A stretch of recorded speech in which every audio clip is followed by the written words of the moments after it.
What's going on, guys? Today we got a special day going as far as recording. Yash Talalakar here. I think some of you guys might know me from the Winning Browns podcast. Others might just be tripping and finding this on YouTube comments or somewhere else.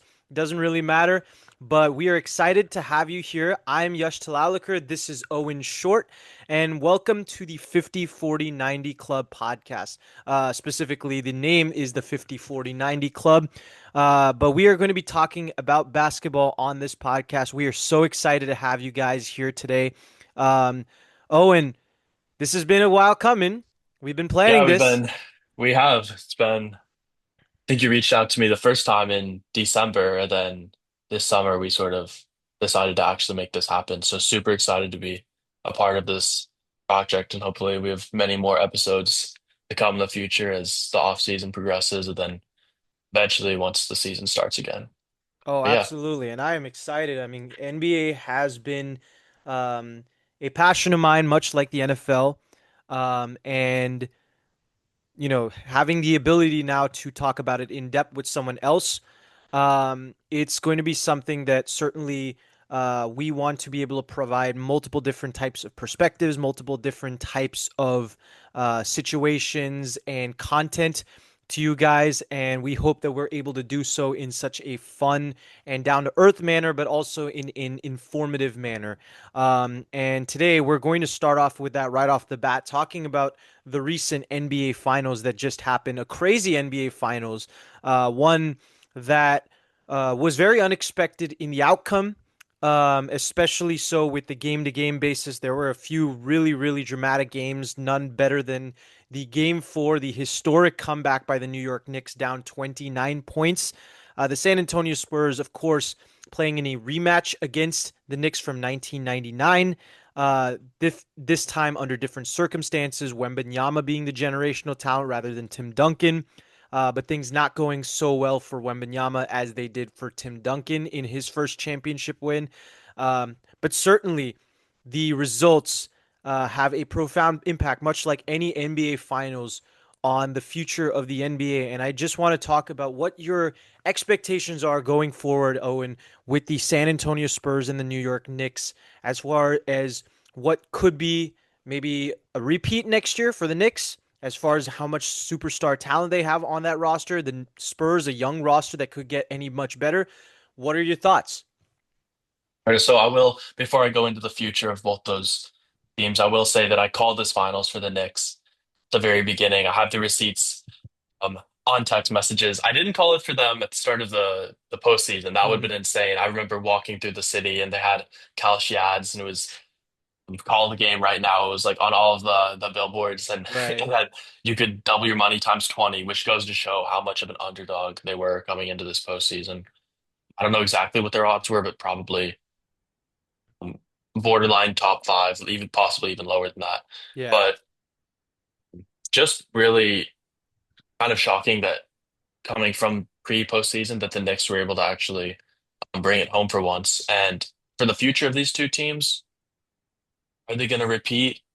Well, I don't think we've seen a back-to-back finals team going to the finals back-to-back since a Golden State, right? Yeah. 2019, 2017 and 2018. 2018, yeah, winning, and then 2019 they went there but lost. But could the Knicks be the first to do it? What is interesting is I want to get your thoughts on this, but this is kind of the first season postseason where I think the team that won hasn't been immediately proclaimed as a dynasty. And I was fearful that if the Spurs won this postseason, won this finals, I should say, they sort of would be automatically proclaimed as a dynasty, even though I think they struggled against OKC in the postseason. I think they would have, like, I think that was a coin flip, and I think they would have lost if we had a fully healthy J-Dub, and especially if we had a fully healthy Jay Mitchell. I think it might have still gone to seven, but OKC could have closed out at home. So I think those injuries and kind of Shat playing below the par that he usually does, the level that he usually does, kind of allowed the Spurs to go to a finals that they probably didn't quite weren't quite ready for. I don't think this was their year. So that's why after seeing that OKC series, seeing how easily the Knicks dominated questionable Eastern Conference teams, but still solid Cavs team. Why I did call it for them before the finals, and I'm not surprised that they won it. But As for going back to back, I don't think the Knicks will be going back to back, especially if some of the trade rumors around a certain Eastern Conference team are true. It's not impossible for them to get back there.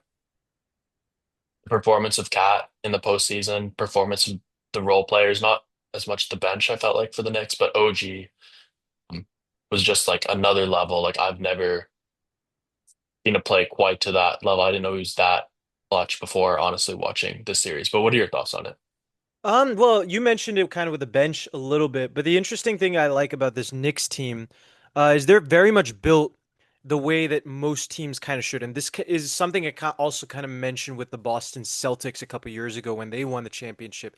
But they're very much built for the modern day NBA in the standpoint of with the new salary cap rules that have happened, which have kind of discouraged teams from being able to build these teams with such stellar depth, like the Thunder did last year, or the Golden State Warriors did back in 2022. Really, the three teams that have been able to do so are the Boston Celtics, the Denver Nuggets, and the New York Knicks, who are all relying on players, superstars who are in the middle of their primes, a la Jalen Brunson, Jason Tatum and Jaylen Brown, and then of course for the Nuggets, Nikola Jokic. Um, but the thing with this Knicks team is they have a lot more resources than a team like the Boston Celtics or the Denver Nuggets, being that they are in one of the biggest markets in the NBA.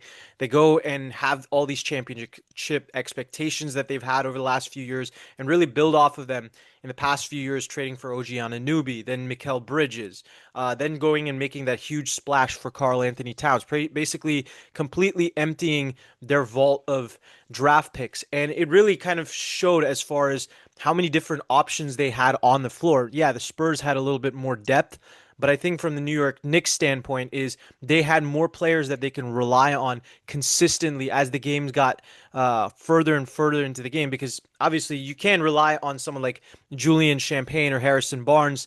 You're going to have to at that point rely on Victor Wembanyama. And Wembanyama, as we saw with the lack of minutes that he was playing throughout the season, he got tired as these games went on when he was forced to play more and more minutes. I think the other big thing, of course, is the New York Knicks were bold in going from getting rid of Tom Thibodeau last year, who they have had a lot of success with, to now going with Mike Brown. And I had my doubts certainly about whether he was the right fit for this specific Knicks team with their defensive mindedness.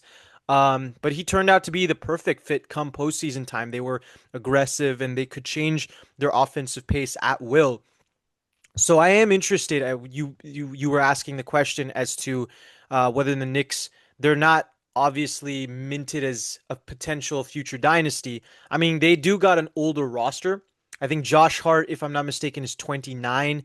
Jalen Brunson's 27, 28, something like that. Karl Anthony Towns is getting closer and closer to to the age of 30. They got a lot of older superstar talents. I think they can be in the contention, but more to me, this is a Knicks team that, with their GM Leon Rose, I think that this is a team that, if they want to stay in contention, are probably going to be going down that wheeling and dealing route that you see a lot of other teams in a lot of sports do. The Dodgers in baseball, the Rams just did with trading for Myles Garrett. We saw in hockey, the Vegas Golden Knights do it year in and year out. I think the Knicks are one of those teams. The Lakers used to be one of those teams, but the Knicks, with their expectations and how well they've been built over the past few years, they certainly have to take in consideration that sort of route if they want to continue winning championships. I'm not saying that they have to do it like right away. Recently, they've had the success. They can just continue to build off. Um, but certainly, it's going to be interesting to see what the Knicks' future looks like in 3, 4 years compared to what we've seen with Boston or what we've seen with the Thunder or the Spurs or the Denver Nuggets. So that's my take on the Knicks. As far as the Spurs go, I think that this is a team that's young. They're going to get better. All of their three best players, with the exception of De'Aaron Fox, who didn't particularly play well in the finals, they're all on their rookie deals. So this is a team that is going to be back one way or another.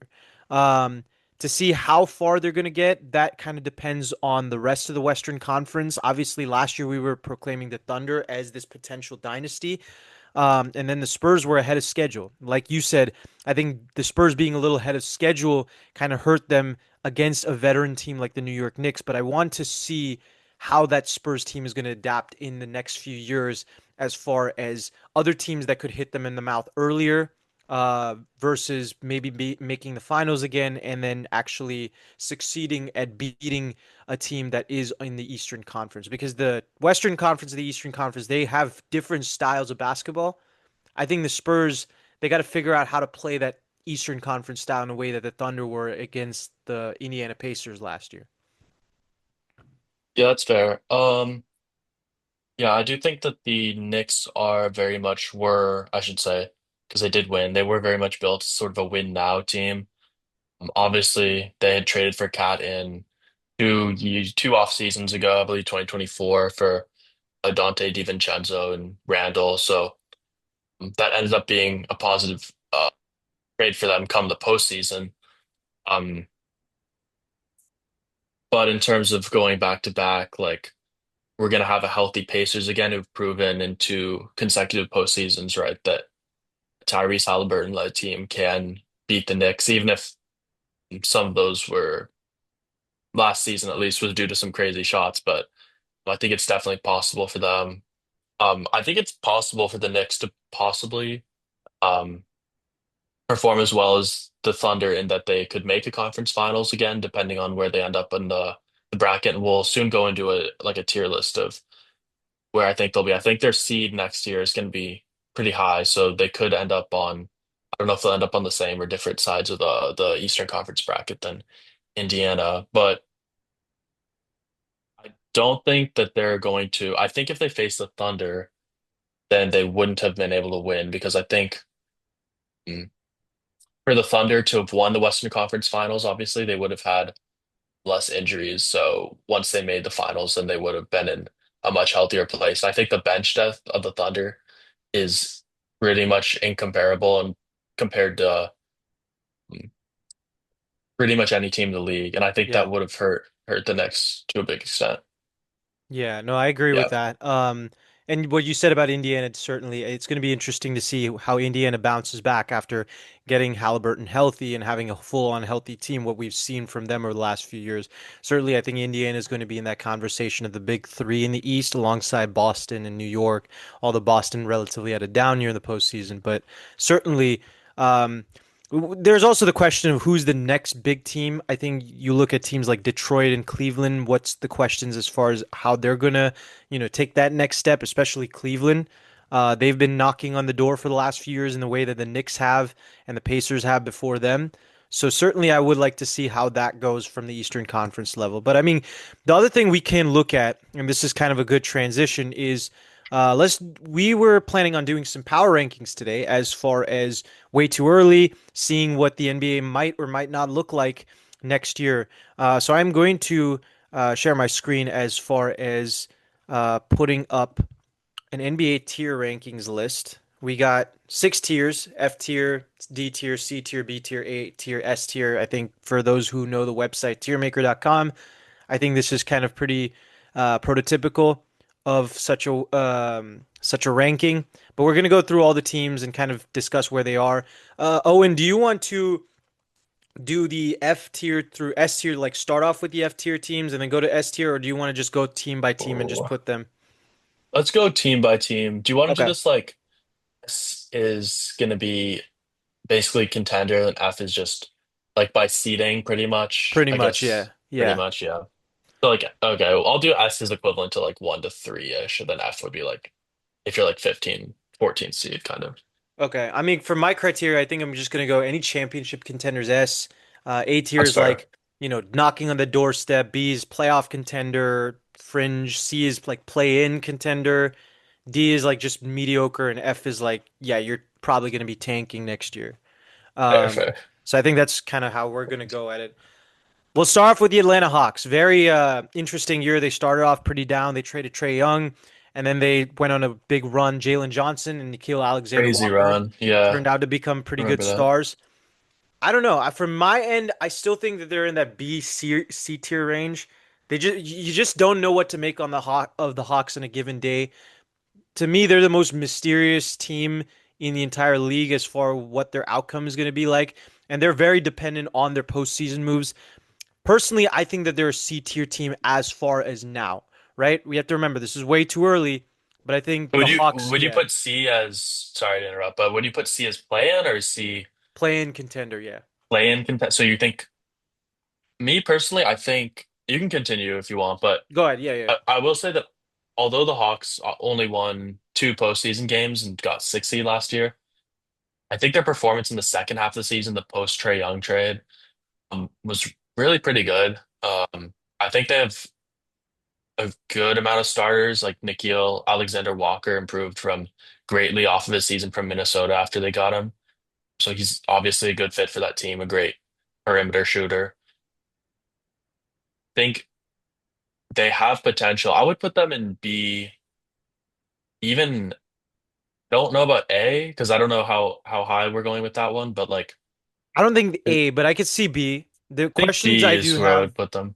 the What are your questions questions? I mean, the questions I do have with them involve like McCollum. Obviously, he's a free agent. Is he going to come back? That's And true. then from the standpoint of Zachary Reisesher and his development kind of stagnating, I think that kind of determines the ceiling of this Hawks team. But I could get behind B. I guess for this team, I feel like we can probably come back to this and see adjust accordingly based on where we put all the other teams. Um, To but me, yeah, they're a little like a little bit like Detroit of last year. And I think Detroit now is, I mean, they could be a B team, but like they got first seed. I think the Hawks will be back in the playoffs. We'll have to see if Jalen Johnson is able to lead a team through the playoffs. I think they got yeah, set up with a tough Knicks team, though. That was the best team in the East this year, so it's not surprising. And the fact they stole two games from them is like, yeah. yeah, Um, as far as Boston goes, I think I mean, for sure, an A team.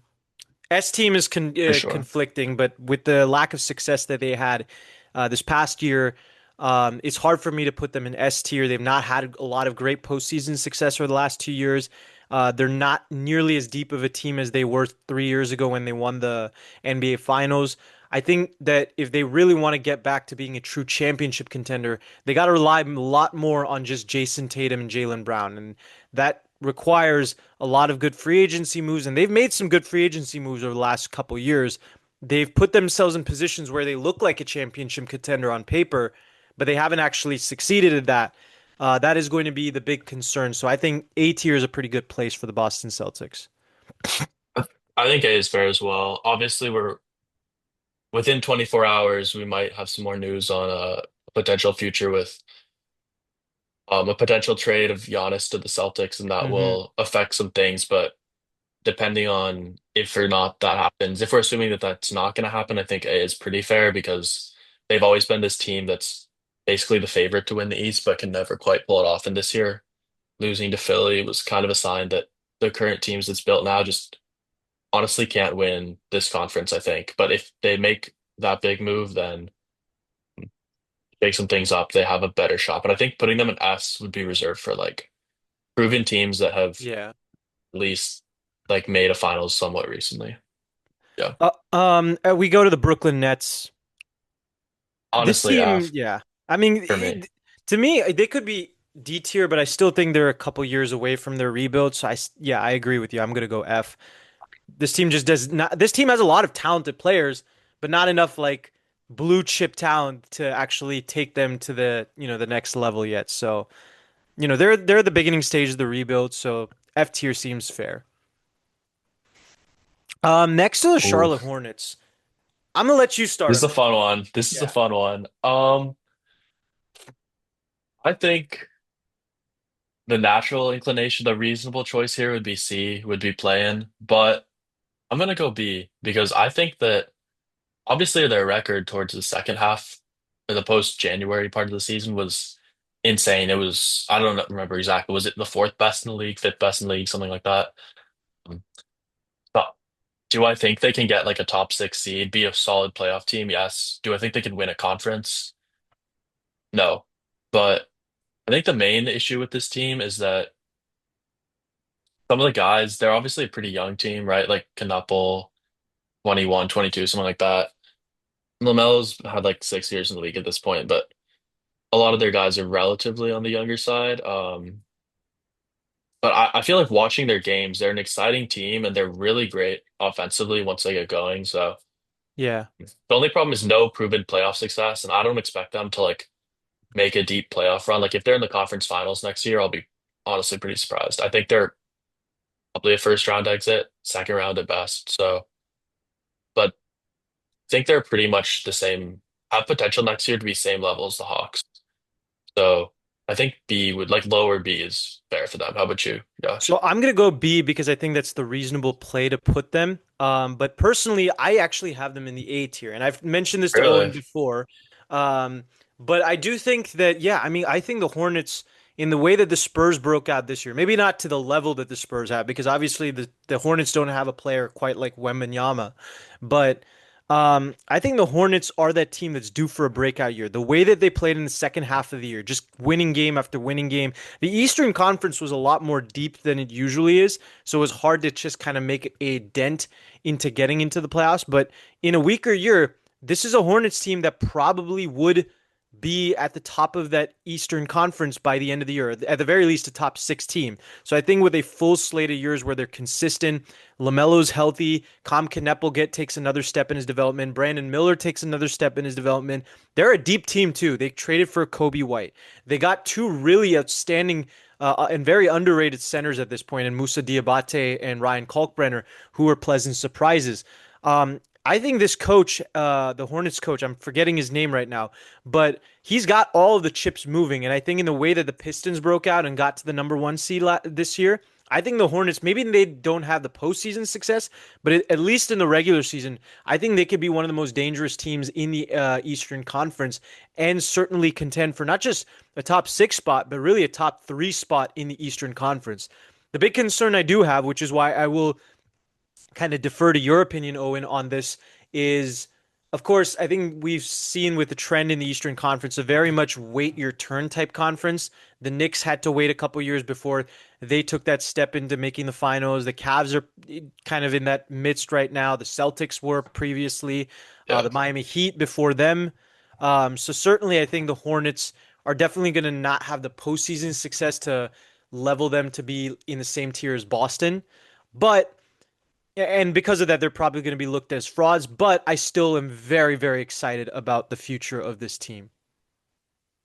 For sure. I think uh I don't know if they'll be looked at as a fraud because I think people's expectations are a little lower than ours for this Hornets team right now. I don't even know if most people would have them getting above like 6 or 5 seed. Like you Yeah, said, yeah, you're thinking they could be like a top three.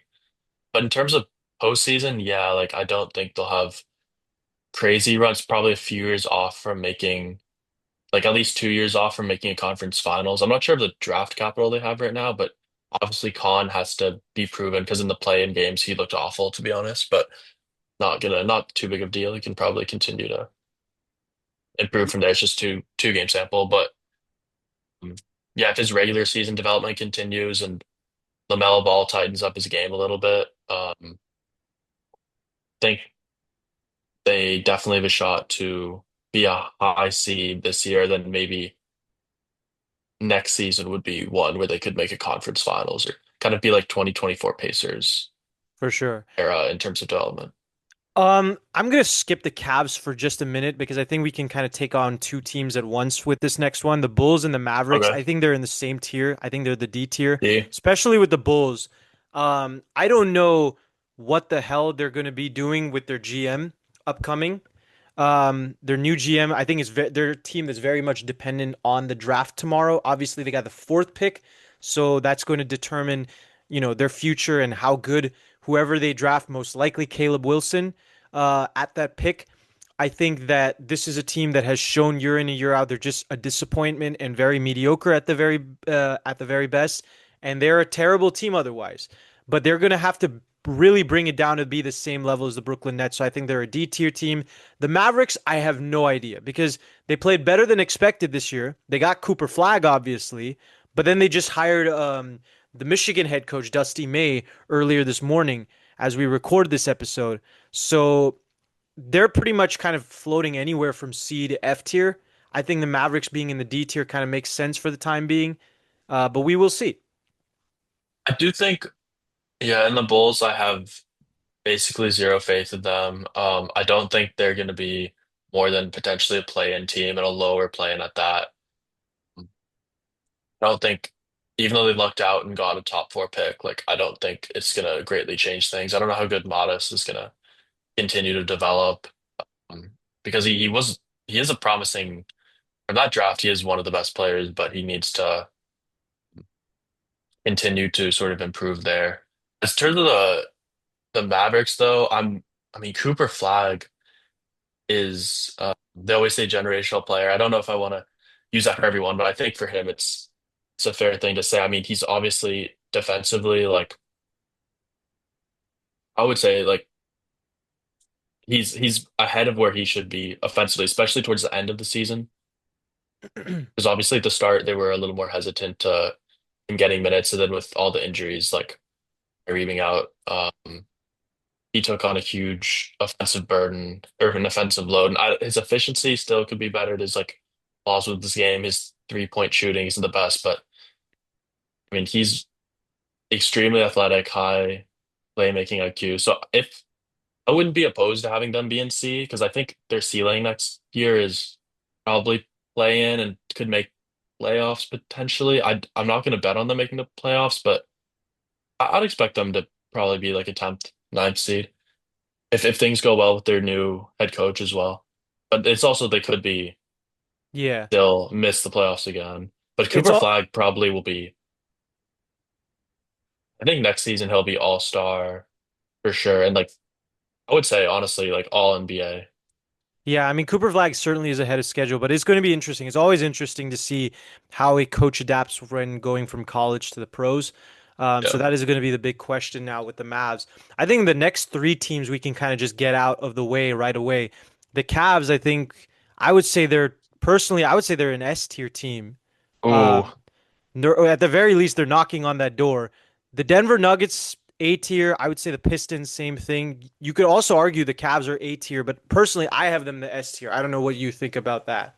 so for S tier, do you think that means confirmed high seed and like they're likely to totally will make the finals or like basically just championship contender? I think they're championship contender. I do. I really do. They've proven again and again like they can do well in the regular season, right? Hmm. But like I mean they were okay. They were what 152 last year, 54, something like that. Right. Yeah. But in postseason made a conference finals, but I feel like their run was a little more of like, well, someone has to make it because they had a weak side of the bracket who they face. Raptors and they won in seven, and then Pistons in seven. Both those were very, very inexperienced postseason teams. So, That's fair. I do think they were also bad matchups for them. I remember saying at the beginning of the postseason that if there was one team that could knock them out in the first round, it mhm. was the Raptors. The Pistons were a very formidable opponent at the very least. Obviously, the Knicks were just far and better than every team in the Eastern Conference this past year when it came to the postseason. But certainly, I think this team is very talented. They're deep. And I think they got a lot of slack because of how the Knicks series went, being the whole analytically they were up 3-1 storyline and whatnot. But really, this team has been, they have the tools. They have a Donovan Mitchell who's always really, really underrated for some reason. They have a team that consistently, at the very least, is making a push to play in the next round in every series that they play in the postseason, minus when they play the Pacers last year. But this Cavs team, I really don't know at the very least what other team other than the Knicks and potentially the Pacers, depending on how well they play next year, um, really has a shot of beating them with all that they have, and the fact that they're probably, I mean, they're in the position to really get better with their cap space. I just think that the Cavs are, unless they do something incredibly stupid this offseason, which is possible, I just don't see them not at least being in the contention for having high odds for the championship by the end of the offseason. Do the Cavs have us have a high cap space, or I thought they were one of the most expensive teams, no? They are, but I'm pretty sure they have enough cap space to make a few more like depth pieces. The thing is, though, like to be S tier, I think there's three teams. Real okay, I'll say two, but I think realistically it'll be three. I think Knicks, Pacers, knock them out in the East. I think Celtics can get it done Celtics. too. I think Celtics can if the Giannis trades, which are like, as of recording this, Elshi has what? I think they have Giannis at like a 60-70% chance of him going to the Celtics. So definitely not confirmed because it could be BS, Hmm. but it's a possible thing. And I think if that team flushes out well, all those teams can knock them out. Doesn't mean they will. The sort of although Donovan Mitchell is underrated, I do think he's been doing kind of a carry job these last few postseasons of this team. Like there is kind of a regression of certain guys. Like Evan Mobley was all NBA, then regular season he wasn't showing up as much last year compared to 2020, the last season before that. Mm. I just think having them, I mean, if you think of playoff success, right? Like have they had substantially more than the Celtics they've had more these past 2 years, somewhat, but like they haven't had any like comfortable series where it feels like, oh yeah, this is totally a contender. And every team at S, I think, should have sort of, I think the three teams that could belong there, like Thunder, Knicks, Spurs, have had You think it should like be kind of dominant definitive? series, and this Cavs really haven't had anything Okay, that's fair. aside I mean, from, from your argument, I think that's fair to put them in I think the A A, tier. yeah. Yeah, I mean, You could put them top of A. I just don't think S is. that's fair. At the very least, I think the Nuggets kind of make sense. They've had very disappointing years, especially losing the Timberwolves Yeah. twice in 3 years.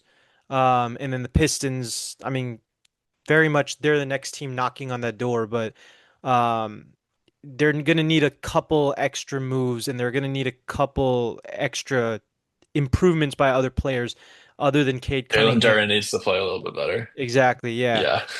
The Warriors, my Golden State Warriors. Disappoints me to say, but I think that they are very much a C tier, very clear C tier team. This team is very Mhm. dependent on Steph Curry playing well. He's playing well at 39, but for how long, really? There's no indication that this team is going to get better. There's no, I mean, it's possible they could get worse, but there's no indication of that yet. Um, I think this team is very much the prototypical play-in team right now. Um, it is what it is. It's disappointing for me as a Warriors fan. Um, but hey, I mean, there's not much I can really say about this, and I really don't want to. Yeah, I think this team has shown flashes of what could possibly be. I mean, this season, like not so much. Last season, I was into the season, I was high on them making conference finals. I thought Mhm. they could even go all the way, but obviously, like this season kind of humbled that. I think D is fair, but like to be honest, I don't think they're proven like a terrible. I don't think they're proven to be like miss playoffs entirely, but Right, like yeah, I yeah. wouldn't be I just surprised if don't they're think you worse can than the put them in the Mavs same next tier as year. the. Yeah, exactly. I just don't think you could put them in the same tier as the Bulls and the Mavs, especially when you have Curry, who's still playing pretty well and is Really certainly a well. top Yeah. 20 player in the It's league. just the injuries. I mean, Yeah, and we're going into next season with no Butler for, right? Presumably. right. Yeah, He's old. exactly. It's probably gonna take a while to recover from that. Right. And I don't think Curry's playing more than like he's not gonna hit 65 games, I don't think. Yeah, no, I agree Probably with playing that. 55. Yeah. Um, I think the Rockets. I think this is a very clear B tier team. Clearly, they've had a Mhm. lot of disappointment in the postseason. There's a lot of drama with this team when it comes to like the whole Katie Files stuff. I don't really particularly think their depth was as good as people thought it was, and of course, they lost to the Lakers. Um, this team has to have a huge change in the offseason for things to really go in their favor. They're a talented team, especially with the likes of Amen Thompson and Alperen Şengün. But other than that, I just don't know what to make of this Rockets team and their future as far as being a championship contender. Yeah, so I just don't entirely know what the Rockets look like as a championship contender. It seems like their ceiling's kind of been stagnated, but that's kind of my thoughts on the Rockets. Yeah, nothing more to say. Not the most interesting team to watch recently, at least in my opinion. I think B is fair. It's kind of unproven in the same way the Hawks and Hornets are Yeah. unproven. Indiana, I think they can very much be an A tier team. They've had postseason success. Yeah. It's really just a matter of how far they bounce back after being one of the worst teams in the league last year based on injuries galore. Um, Certainly, I think this team has a great core with the likes of Halliburton and Neesmith and um, now of trading for Ivica Bucks. Zubaks and having Pascal Siakam. Um, but they don't have nearly the same amount of depth as they did 2 years ago when they made the finals. It's a question as how quickly and how well Halliburton is going to bounce back from that Achilles injury, especially being so young. But I do think that this Pacers team, at the very least, should deservingly, based on what they've done in the past, be in that A tier team. They've at least deserved that much credit. Yeah, I mean they made what consecutive conference finals of finals. Yeah. Obviously with a slightly different team, but we'll have to see how well Zubac fits in. The only thing that would ding them a little bit besides the loss of a few role players. I mean, I haven't been watching too many Pacers games about Matherin's gone, right? Like we have Yeah. a few other guys.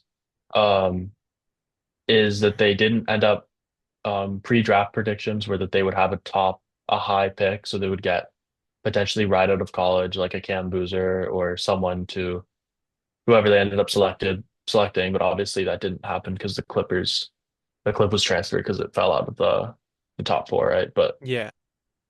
if they had that pick and like an excellent rookie, like if they had a Dylan Harper level rookie potentially on their team, they could be right back in the finals. But yeah, without that pick, they're probably they can be a contender again, but I think A is fair. The Clippers.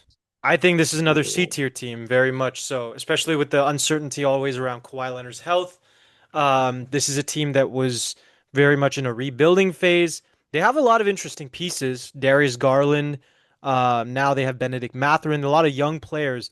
But this is just a really, really weirdly built team that has not shown that they could really get back to that form that they were 5 years ago when they made the conference finals against the Suns. To me, this is very much the C tier team in the same sense that the Warriors are, and kind of that's a case closed, if you may. Yeah, that's fair. I think even with Kawhi's injury uncertainty, there's obviously the financial uncertainty and like there's been some is he yeah, I think C is fair and there's not much more to say because this team last season had a crazy terrible start like 6-21 and then they were able to end the season with was it above 500 record? I mean, they went Yeah. on a crazy run, but then they obviously traded James Harden and still performed okay after that, but not quite to the levels before. But yeah, I think play in C is fair for them. The next we got the Los Angeles Lakers. I think this is very much probably a B tier team. They've made it clear that they can make the playoffs, have high seeds, but really not go further than the Western Conference semis, if anything. Um, Really, it's a year-to-year thing when it comes to whether LeBron is going to be good or play again because of his age, and you know, it's unprecedented that he's still playing this well at age 42. Um, but whether that stays the same or not, that's always a year-to-year basis with a player of that age, regardless of how good he is. Um, right now, of course, this is Luka's team, and he's certainly one of the best players in the league. But this team doesn't have much other than that. I mean, Marcus Smart did not play well. DeAndre Ayton did not play well. A lot of the free agent signings were complete busts. They do not have a lot of depth, but at the very least, they have two of the best players in the NBA, kind of just pretty much just dragging them like a dead corpse throughout the postseason. And it's been effective, but not much other than being in that postseason tier of just kind of where the Hawks are at, if I'm being honest, or the Rockets. Yeah, you're talking about LeBron and AR for postseason specifically. I mean, they do got Luka Don Just Reeves and LeBron, yeah, the the as the the song not so goes. real big three. The Yeah, it Memphis hasn't worked out Grizzlies. too great. Um, Or yeah, in terms of Lakers, yeah, sure, B. That's fair. We can move on. what is your thoughts on the Memphis Grizzlies, Owen? Grizzlies. What were they this year? They were pretty god awful. They have a decent, do they have a good, they have a third pick, right? So they Mm-hmm. can, Yeah. not that that's going to spin them around in one season, but I mean, this is a team that's kind of their depth has been depleted over the last couple of years. They haven't been good since they fired Taylor Jenkins, surprisingly. And I mean, I'm kind of surprised on an off note that Taylor Jenkins has yet to get another coaching job. He was a great coach. Um, Mhm. Ja Morant's health has obviously been a huge concern. He's very much likely to be traded this offseason from the rumors. And outside of that, their team has really not been healthy anywhere else. So this pick is going to be very much indicative of what their future looks like. Um, but yeah, this is a very questionable team in many instances. I feel like D tier is probably fitting for this team. I think it is too. I don't see them at this quite the same level as the Warriors or like especially the Clippers. Although I do think they have potential to be a little better than those teams if everything goes right. But like they're not going to get these unrestricted free agents due to their bad, well, it just kind of being in a a less desirable location, I should Yeah. say. Don't want to drag on Memphis, but they've been through a few things in the last few months, but Yeah. it's like I've been seeing some rumors about like AR to the Nets or something. Oh, But all I'm saying is like when you are, the Nets, due to being in New York, it's like you get guys like KD, is right that big three. Like Memphis isn't about to have like the next superstar. Like Giannis is not gonna. yeah. They can offer up whatever incentives they want. He's not gonna go there. Right. Um, yeah, I think D's fair. Not a super like inspiring team right now, but they do have a good draft pick. For Yeah. sure, for sure. The next is the Miami Heat team. I feel like this is another team that's probably in the play-in spot. The upper C, I think they're better than the two you have on there right now. Okay, that's fair. Yeah, I, I I put them agree at with that. first. I think they got the seedings for 6 through 10 was a little this year. It doesn't mean in the East at least was like one, just a few games off, so it doesn't mean that much. They were 10 and lost by 1 point to the Hornets, which is Yeah, like an up and coming like good team. So um they have Bam, who's obviously the second greatest player of all time after this yeah, season. yes, 100%. They might lose what Tyler Heroes now. Speculation Yeah, that he could be Tyler off the Hero's, team. there are questions about Tyler Hero. They don't really, I mean, they have a lot of interesting young players, but th nobody that is like a blue chip talent other than those two, obviously losing Butler a couple years ago. Yeah. Yeah, I agree with Owen here. I just don't think that. I mean, they're not in the same tier as the Hawks or the Lakers, certainly. So I do. I mean, looking back as far as the questions we had about the Hawks, I do think that Hawks being in B tier kind of makes sense. Maybe they should be like lower than the Lakers. I'll put them I there, put but Lakers at top of B because who else here is honestly no one in B has proven they've proven they can. I mean, Hornets obviously haven't even made like playoffs. They made play in, but yeah, who else in B? These are all like first round exit teams. At least Lakers with no Luca got it done against the Rockets. So I think right. Yeah. I mean, like they should be top B, maybe borderline A. Like they could, if things go better, they could make like a conference finals or like they could make it, but they have a little more proven success than these other guys. yeah, that's fair. And I mean, the Heat, as far as the Heat go, I think they're certainly a step down from the Hawks, especially with the way the Hawks played against Yeah. the team that ended up winning the championship. So, yeah, I mean, I do agree with this in that sense. The Milwaukee Bucks, I'll be honest, I don't Oh, even think that they're a D tier team. I think that they're full on F. I think that they're, especially with the fact that Giannis is on 1 foot out the door, I think that yeah. they're the worst constructed team in the league. Yeah, you think so? I mean, without him, they are pretty much I mean, if they they don't feel have like the much going for Cavs, them. yeah, I mean I mean they look like they feel like the Cavs after LeBron left, basically. Just a lot of old Yeah. veterans on that team, kind of just pulling for maybe trying to contend for a championship, but not so much. I don't know what their coaching situation is going to look like. Certainly, they're going to be in that starting phase of going towards the rebuild, so that is going to be a huge question mark there. But to me, this is probably going to be one of the worst teams in the league next year. And I don't think it's even a question. The fact that they were 13th anyways this year with Giannis, that in itself was pretty disappointing. Now, not having, I mean, say what you want about Doc Rivers being a bad coach, but he's much better then whatever young coach they're probably going to put in, who's going to be a poor deer in the headlights, with this roster, and they're not going to have Giannis, so they're certainly going to be a lot worse than 13th next year. I just, yeah, I feel like it's fair to put them in F tier, whether it's ahead of the Brooklyn Nets or afterwards doesn't really matter. But yeah, Yeah, they have a couple guys like how do you say it? Ousmane Dieng. I don't know if you don't know how to say that, but um promising young kind of guy on OKC. Then obviously he got traded because he wasn't didn't really get any minutes on OKC. But hmm yeah, it's pretty much full rebuild. I think they're kind of equivalent to Nets. And we are assuming Giannis leaves because if for whatever reason, if Giannis is again on the team next season, like they could be like a play-in team probably if he's not injured. But like, do they have a future? Like for sure, they're for gonna sure. have to enter rebuild mode. They're not competing in the postseason for any time. Yeah, I So agree. Minnesota, I think this is a very easy A tier team. okay. And I would put them right ahead of the Denver Nuggets, being that they've beaten them so many times the last few years. Um, I mean, they've been knocking on the door the last few years, but they're just not better than the Spurs and the Thunder, so it's been hard to really take that next step. Um, but yeah, I think that they're very much a close to championship contender, just not at the same level as a bona fide team like the Thunder or the Spurs. So I think that it's very fair to call them an A tier team.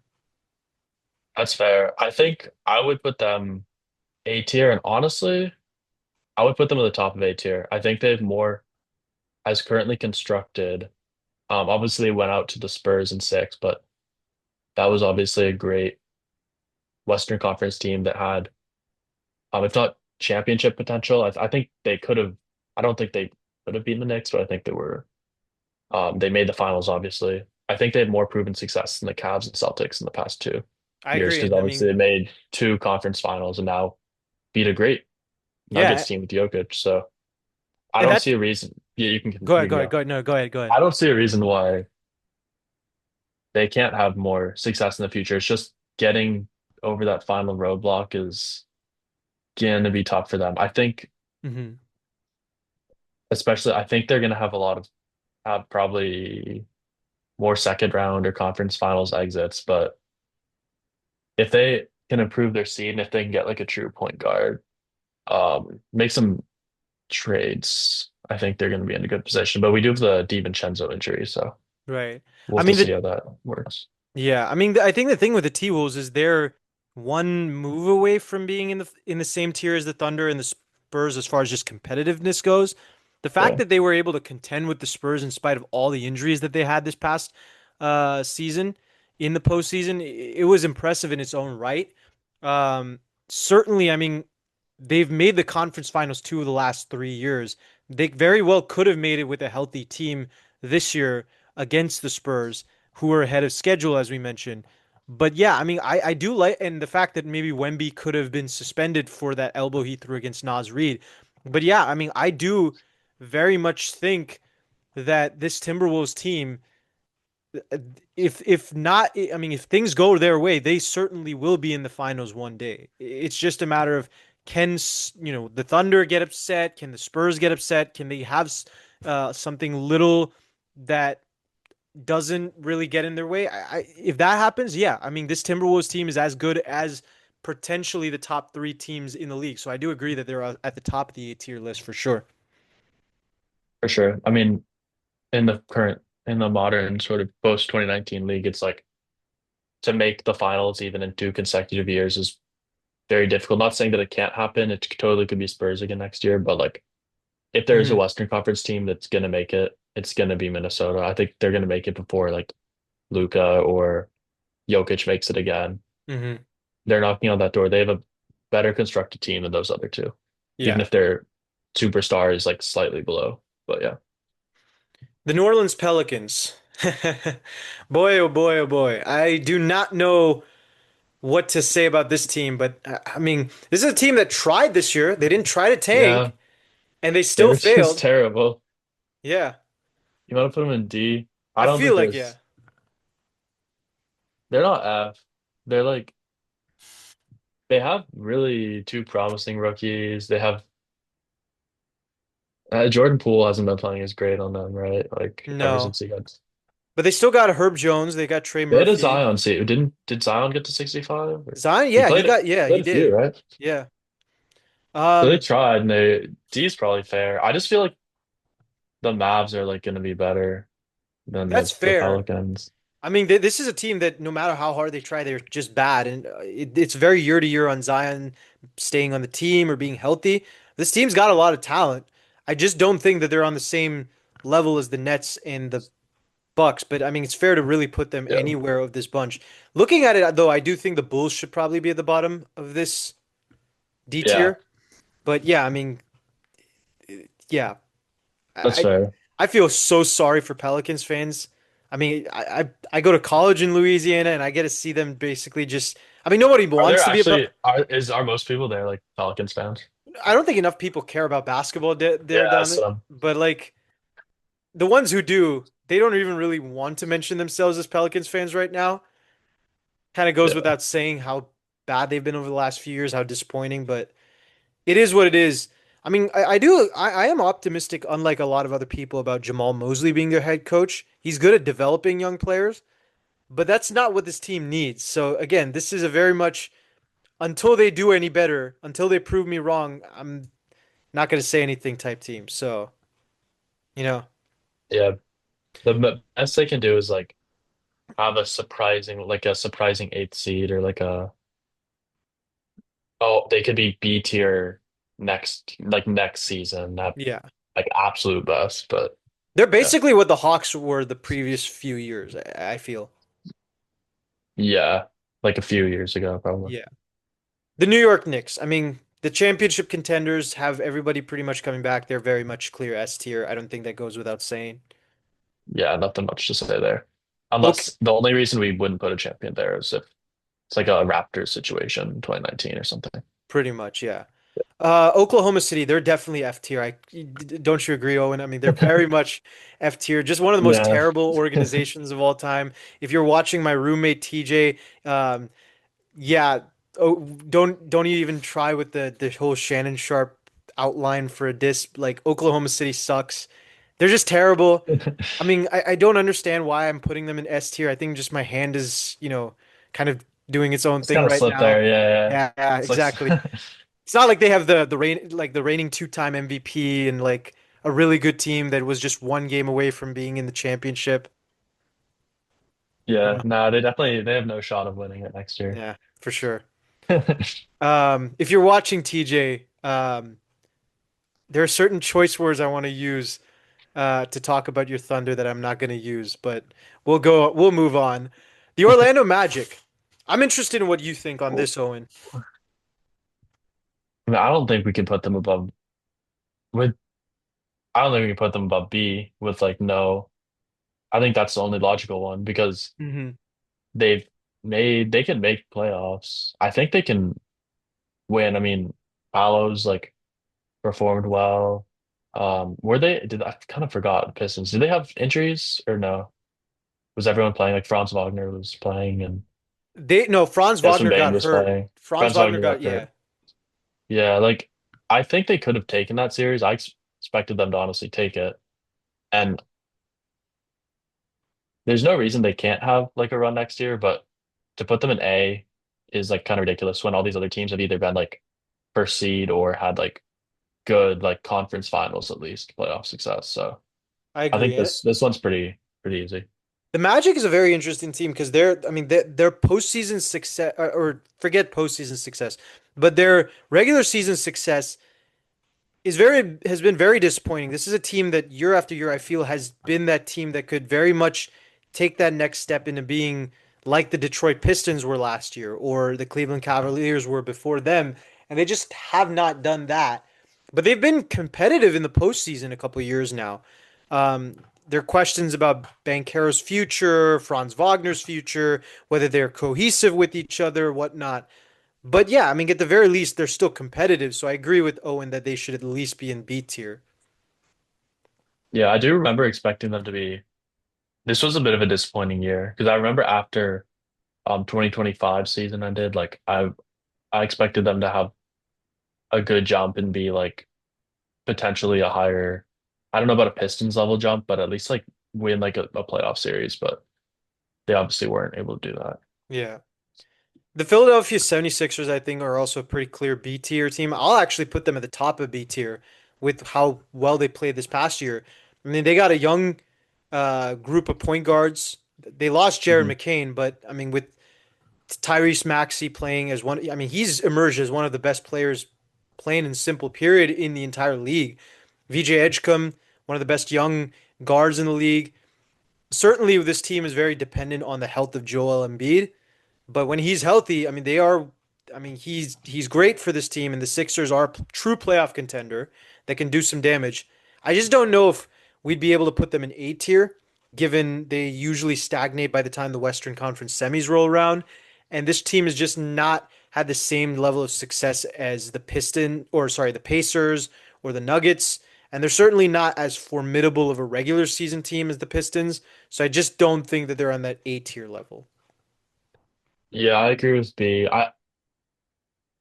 I think putting them above the Lakers is interesting because on paper, the Lakers look so much better, although because the seating obviously is a lot better for them usually. Although I do agree that Maxey and Edgecombe are like is an elite duo. The bench depth on the Sixers like varies, but when Paul George played well in the postseason, Mhm. they when the guys are healthy for when vets are healthy for the postseason, and you have this new like threat of Edgecombe, they can definitely do some damage, but like regular season, they're just not really comparable to Lakers, even if I think postseason they're probably the same. So I don't know about putting them above, but they they haven't made like even a conference finals in forever. So like Yeah, yeah, putting them exactly. in A is a little until they've proven they can actually do like make one. I don't think they're The Phoenix Suns, I think, are a very clear S tier team. You could definitely put them at the top or next to the Heat, A. but um, with the Phoenix Suns, you just don't know because their roster is very weirdly constructed. Other than Devin Booker, they don't really have a true another blue chip player. Um, they were competitive more. They were better than expected this year, but very much if they really want to make a huge improvement upon next year, they're going to have to rely on getting a huge, like a big time player or making some a decent amount of moves this offseason. So I just feel like for now, at the very least, they're going to probably stay in that C tier, at least for now. Things could change, obviously, and this is just a way too early power rankings list. But at the very least, for now, I would definitely put them in C tier. We could put them in C. Yeah, I would put them at the top of C. I think it's fair because we got to fill this. So I don't think they're quite to the level of any of the B teams, but like I mean, yeah, as presently constructed, we've only basically seen this team in one season. So and they made playoffs. So like Yeah, for sure. a C is probably accurate. I think for the next team, I think I'm actually going to group two teams here. I'm going to go with the Blazers and the Raptors. I think they're very much in the Okay. same kind of tier. Competitive teams that were a little ahead of schedule. In the case of the Raptors, they actually were able to contend with one of the better teams in the Eastern Conference and the Cavs. Very well constructed. In the case of the Blazers, nobody expected them to take that next step with the drama that they had at the beginning of the year, but Thiago Splitter turned out to be a pretty solid head coach in his own right. They had a breakout from Denny Avdia. I think that they're very clear B tier teams. I feel like you could probably put them in that same kind of subgroup as the Hawks, where it's just kind of they were better than expected, but could they take a drop off? Could they stagnate? That type of thing.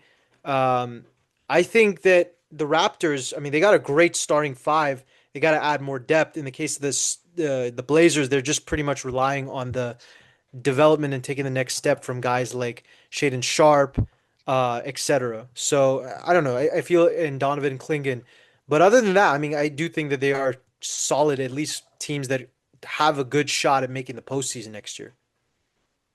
Yeah, both are in a spot to take a jump. Especially the Raptors, I think their performance of like starters and with Scotty Barnes, like RJ Barrett, those guys did pretty well. And they got a young player by the name of Colin Murray Boyles who played better than That's expected. true. Yeah. Yeah. He's a big postseason riser too. I mean, I don't know. we want to use those kind of labels, but like, yeah, performed well. Hmm. I think like bottom B is fair because they were both first round exits, but both face like tough teams. The Blazers face the Spurs too, and Yeah, for they, sure. they almost, I mean, Spurs came back, but I like, think they were up 2-1 in the series too, no?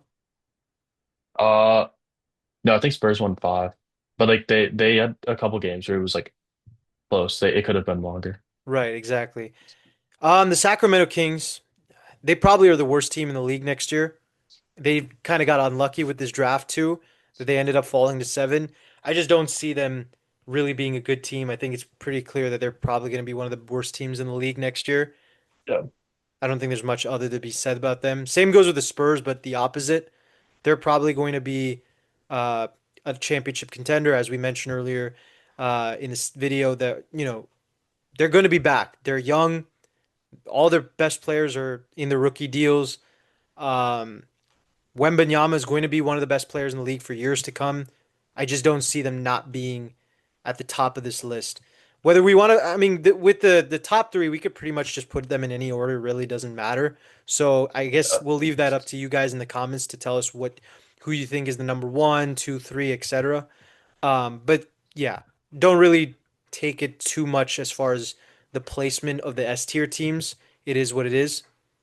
Do you think Spurs will make any sort of moves? I think they'll keep most of their team. Do you think? I feel like Harper should be moved to a starter spot though, because he was just. I thought like in most of the series he was the second best player. I Agree. mean, I think he's better than Castle. I think he's definitely better than De'Aaron Fox, and obviously like Vassell is better than all those other guys, Champagny. But I mean, I think a Harper Wemby duo could become really, really deadly. I do think Wemby needs to just improve his endurance a little bit because in some of those games, like I mean, what he played 29 minutes a game in regular season, so it's pretty Mhm. clear that if he was playing at his like full potential for most of the games, they could have closed some of them out, and if they just closed out a couple more, they could be the champions. So Yeah, no, I agree with that. yeah, The Utah Jazz. Actually, I'm gonna go on a hot take here. I'm gonna actually say sure. that they're a play-in contender. I think they're at the bottom of it, granted. I don't think they're as good as the top four teams in this tier. But the reason I say that, this was a Jazz team who when they started rebuilding a few years ago, nobody expected them to be in contention for the play-in, and they were. And they have been over the last few years, with the exception of this past year, right? Where at the end of the year, it was pretty clear that they were tanking. They traded a lot of players, but they got a lot of talent on this team. You're talking about the likes of Lauri Markkanen and Jaren Jackson as their front court, alongside with Walker Kessler, who will see what his future looks like with the team. But certainly, he's a very good player in his own right, a very good rim protector. You got Ace Bailey. You got Taylor. What's his name? What's the guard that they have? Deontay George, Keontae yeah, George, yes. They got Ace Bailey. So they got a lot of talent. Now you're talking about adding one of the best players in the draft, probably in the likes of Darren Peterson or AJ DeBonsa. I very much see this team with all that talent at the very least contending for the play in the same way that the Grizzlies were when they got John Morant at the start of at the start of his career. I really think that this Jazz team is very much slept on, and I think they tanked, so people kind of slept on them and they overlooked them. But this team, I think, is better than people think. fair. I think with such an obvious like, I think them and the Pacers were like the most egregious tanking jobs in the league last season, which is fair Yeah, enough. But I think it's difficult to say exactly how good they'll be, but I don't think C is a crazy prediction. I think if they get their second pick in the draft with likely not AJ, but possibly like Darren Peterson, or I assume they're going to go Darren Peterson, yeah, possibly Cam Boozer would be worthy of that too. But um, yeah, I think they were trying. Did you see all the media stuff about how they were trying really hard for the first pick though? And like, but I yeah. think you think AJ is just gonna go to Washington. Like, there's nothing they can do about that. Probably. I think so. And I think also that's indicative as far as our last one goes, as far as Washington. I don't know. Do you think that they're going to be a D tier team automatically because they got DeBonso, or do you think they got to make a few moves? I don't have a problem putting them in D because all they have to beat out is three teams with basically no. I don't want to say with no future because I think the Kings is the only one that sort of applies to. Though they do have a good rookie last year, but they have what AD and it's a completely different team. If AD and Trey Young are healthy, I think Trey Mhm. Young will be motivated. They could even be C, but I think putting them D now is fair because they are as of yet unproven. But Yeah, yeah. No, I agree. on paper, their lineup's not good. I don't think AD is gonna like be healthy regular season wise, but Yeah, I don't think they'll be like they're not gonna be like last seed. I'd be shocked. That for if they sure. were like that, it would have to be because of injuries or something. For sure, for sure. But I mean, this is our final ranking. Let us know what you guys think in the comments section. We got Spurs, OKC, Knicks in S tier. We got the Timberwolves, Cavaliers, Celtics, Nuggets, Pistons, and Pacers in A tier. Sixers, Lakers, Hornets, Magic, Rockets, Hawks, Blazers, and Raptors in B tier. We got the Miami Heat, Suns, Warriors, Los Angeles Clippers, and Utah Jazz in C tier. The Grizzlies, Mavericks, Pelicans, Bulls, and Wizards in D tier, and then the Bucks, Nets, and Sacramento Kings in F tier. If you guys disagree with us, if you guys agree with us, let us know. But that's our rankings for what we think the NBA is going to look like potentially going into this offseason and tomorrow's draft. Speaking of the draft and speaking of also the Giannis trade, we do kind of want to go over that. Um, I want to start off with the Giannis trade because I think that'll be kind of shorter.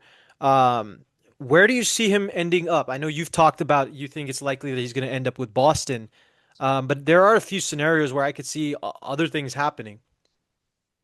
There are a few scenarios where I see other things happening. Obviously, we have constant notifications, constant news saying this and that's going to happen.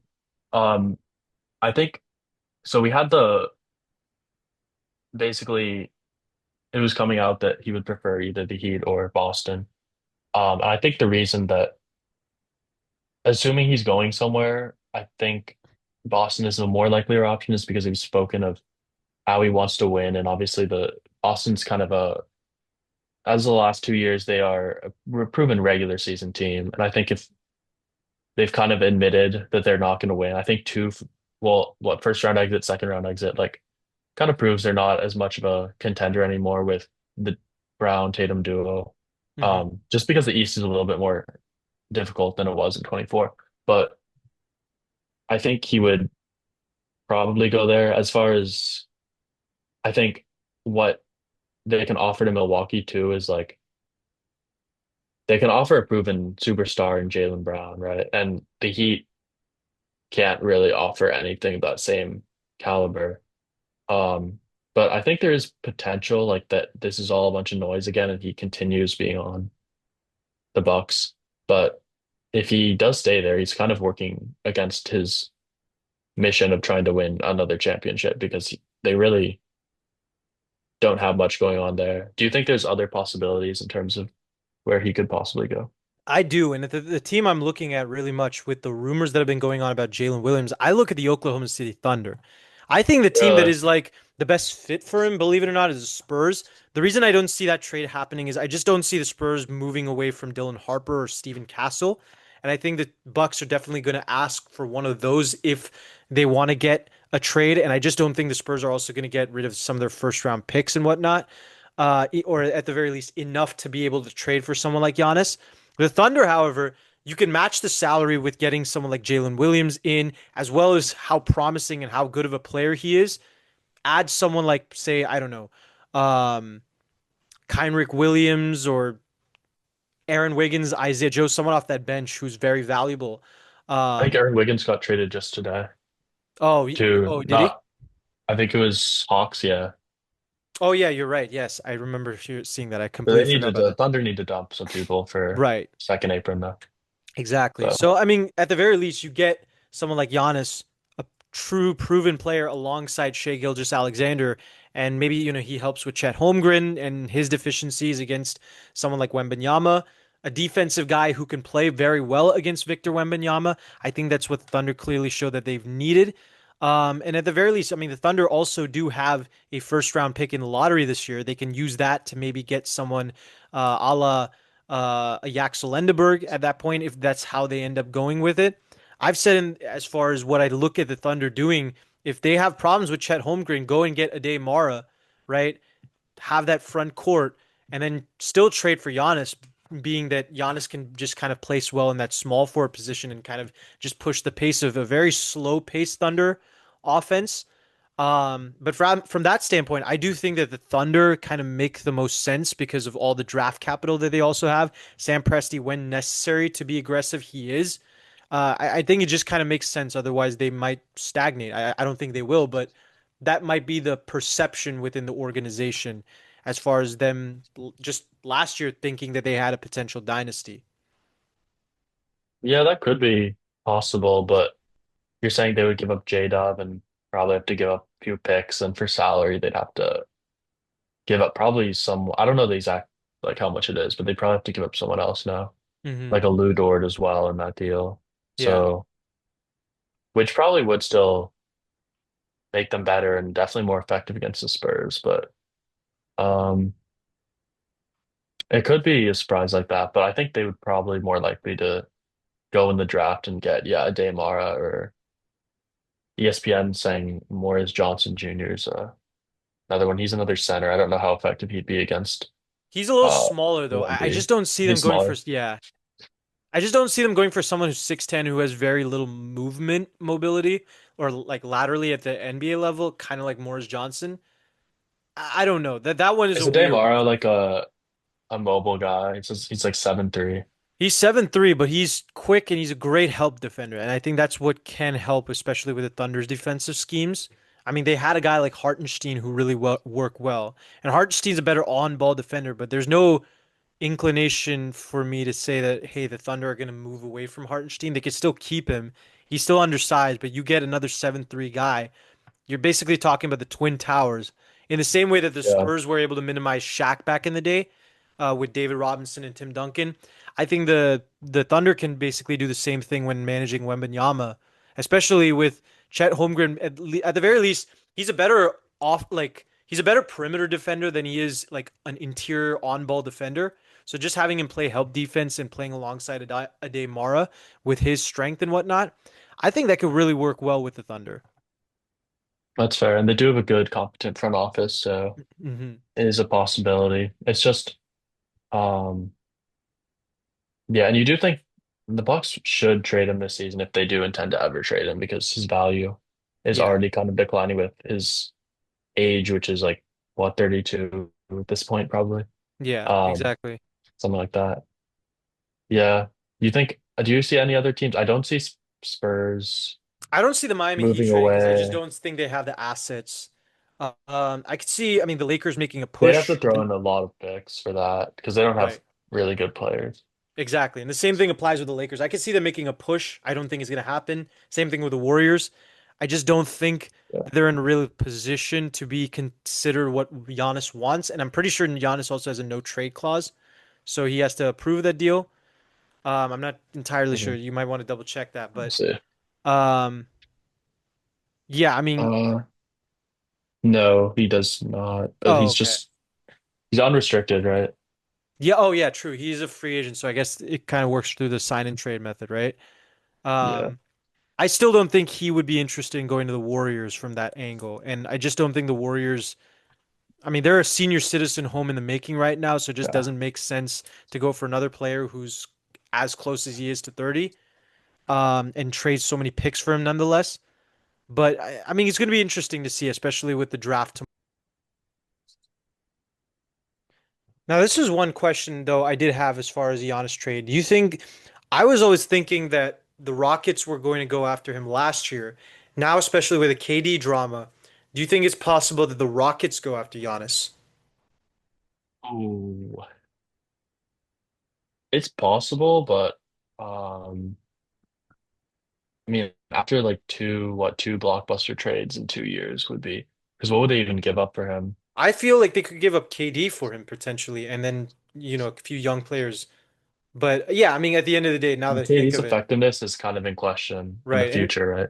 and he's going to be 38 next year too, so that is the other big issue with that type of trade. I mean, Yeah.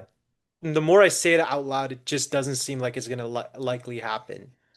Um, Yeah, I do think still it's Boston would be the most likely destination, and then probably the Thunder because I mean I don't think that he can really compete. He possibly could compete for a championship in Houston, but like those two are the most likely if that's like his ultimate goal because he does have a lot of leverage in I this agree. trade. So he's not going to go to like some bum team. What do you think would be the best like what do you think is the best fit for him or what place would you like to see him?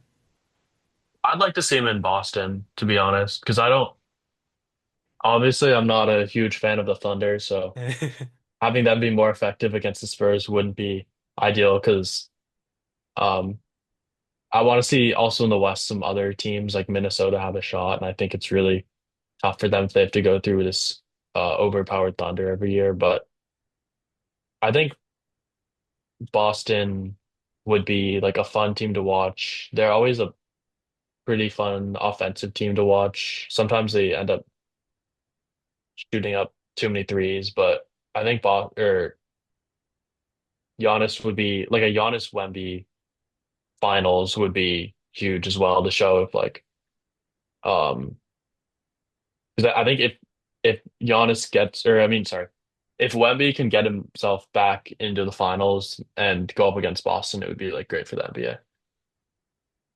And then it Mm, could be kind of like the veteran, see if Wemby's stoppable or not, right, right. versus this young team with a young Harper who could be averaging, take a big leap and be like a borderline all-star next year. Hmm. Yeah. I would love to see him in Denver, to be honest with you. I mean, it's probably Really? not going to happen, obviously, but I mean, Nikola Jokic next to Giannis with That would Jokic's be creativity and Giannis's ability on the lob and the offense defense dynamic with that front court. Oh my God, that would be like one of the most entertaining teams in the entire league to watch at that point. no, for sure. I think, yeah, I don't know how we have to look into like obviously a lot of these teams with like the cap space, et cetera, like Mhm. what they'd Yeah, have to yeah, give up for that. But yeah, that would be something for sure. I think everyone always talks about Jokic going to the Lakers or something, but yeah, yeah. it's never really Jokic because I think he is loyal to Denver. So I agree. yeah. Well, the next segment that we want to get into is the NBA draft. Obviously, that is the big storyline going into tomorrow, as far as the basketball world is concerned. A draft class that from the beginning of the year was very much proclaimed to be arguably one of the best of this entire millennium. Um, as far as the first four picks, they are widely regarded to be all incredibly talented prospects in AJ DeBonsa, Darren Peterson, Cameron Boozer, and Caleb Wilson. But there are also several other intriguing prospects. This is supposed to be a pretty deep point guard draft class with the likes of Keaton Wagler, Mikal Brown, Darius Acuff, etc. And there's some very intriguing prospects off the down the line.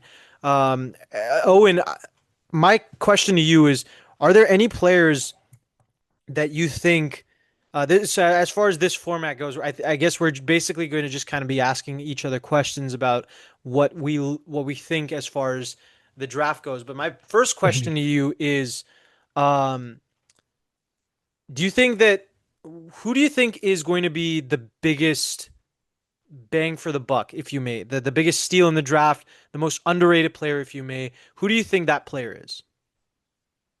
I think, ooh, that's a good question. Biggest bang for your buck. I think that a player like Cam Boozer would be someone who just enters the NBA and can immediately perform. Um, both sides of the ball. Obviously, his ceiling maybe is. I feel like he just has like. Admittedly, I haven't watched a ton of footage of these draft players, but his IQ for the game, his knowledge, and like could be just incredible. I mean, his obviously his athleticism isn't like as much as Devanza or as much as Peterson or these other guys. Um, but I think he could be. I mean, he's really not gonna fall that far, probably to third or like if he falls to fourth, I'd be shocked. But um, he would be if he went number one, it would be like a ridiculous thing to do. But the only fear would be that maybe his ceiling wouldn't progress as much. And we've seen some of these when these guys go number one that are like super solid coming. Did Paolo went number one, right? I think. Yeah. Yeah, like these guys that come in really solid, um, like kind of stagnate at this like borderline all-star and don't like propel your franchise up to these levels of some of these other guys. But yeah, I think he could be an underrated one if he does fall to like three or four. I agree with what you said as far as Boozer being like ready from day one. I think other than him and probably DeBonsa because DeBonsa is just that good. Yeah, I think Boozer definitely is the best day one prospect in this draft, where he's going to help you right off the bat and put up numbers. Um, but actually, the guy I'm gonna go with for this one, this is gonna be surprising to a lot of people, but I got it, Yaxel Lendeborg. I think that Lendeborg, that's fair. he's actually my number two player on the entire draft board for me. I have him over Yeah, Darren Peterson. Granted, that's particularly just because I'm not a GM in the NBA, so I don't have the knowledge as to what Darren Peterson's health situation looks like. If I had more knowledge of that, Peterson probably, and was positive, Peterson probably would be number two for me. But I mean, Lendabor, I think he's the most complete player in this draft, just from a game standpoint, other than Peterson and DeBonsa. I would put him ahead of Cameron Boozer as far as that goes. I don't know how quickly he's going to adapt to the NBA. I mean, he's 23, so I think he's going to have a less learning curve than, say, someone who's a freshman, like, uh, what's his name? Um, why am I? Debansa No, or no, no, no. Caleb Wilson. oh yeah, Um, but I do think that Lendeborg, I mean, there's not really a single hole in his game when you talk about a defense. He's great. He's physical. He can play interior. He can play on the post as far as offense goes. He can handle the ball. He can play as a primary or secondary scorer. He's great at creating his own shot. He can shoot from all three levels of the ball. Very efficient, great playmaker. He's got great basketball IQ. I mean, I don't really know what the big concern about him is, other than a few like things that I find very coachable. Like he tends to lapse as far as understanding that he's not involved in the play, or he's got to stay in there, especially on a team that's very much ball movement related.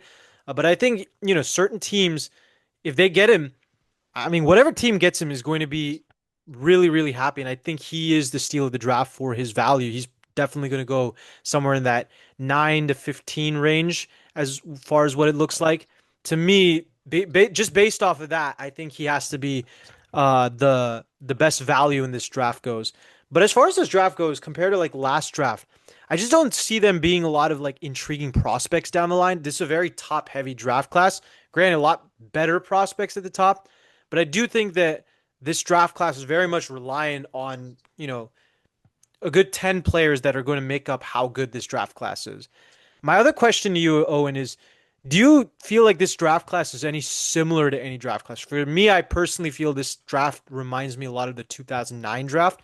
You got a guy like LeBaron Fillin, who reminds me a lot of Drew Holiday. You got a guy like Darren Peterson, who in some ways reminds me a little bit of James Harden, or some ways reminds me of um, I can't remember his name. As far as athleticism goes, Blake Griffin and the injury concerns too. AJ DeBonsa reminds me a lot of Blake Griffin from that angle too. I mean, the only guy that's not in this draft class that should probably be considered someone like a Steph Curry. There's no Steph Curry in this draft, but I mean, it's hard to find a Steph yeah. Curry anywhere. But We might I have found mean, the last draft Concaniple, but we'll see how that pans out. exactly. Yeah. But do you think that this draft class reminds you of any specific draft class?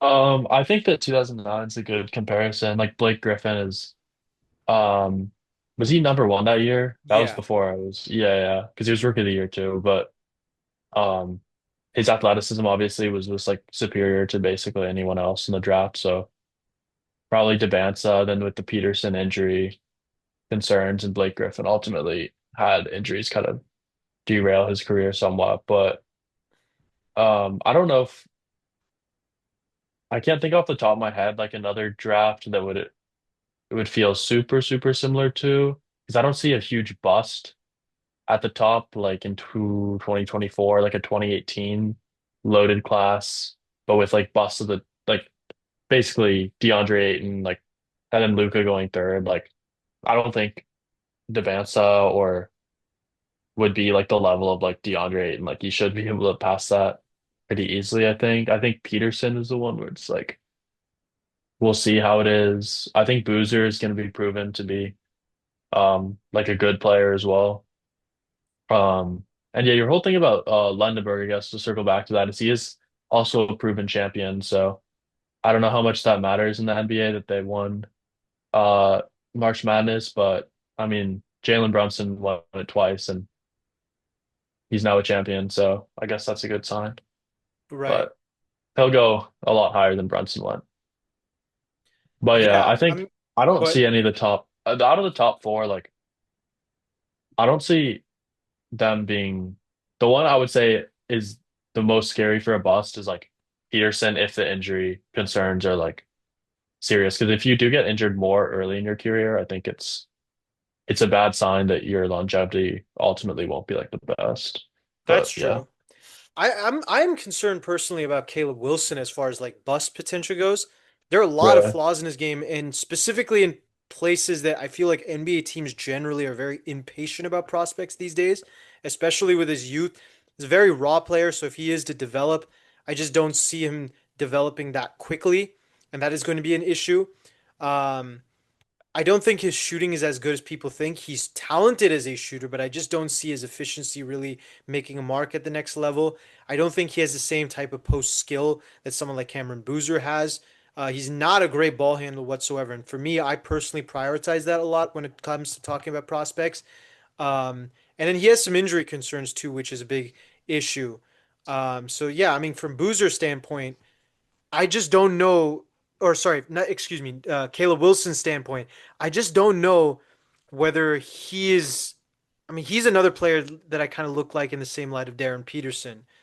Um, the other question I did have to you is as far as the point guards go. Who do you think is the best point guard in this draft?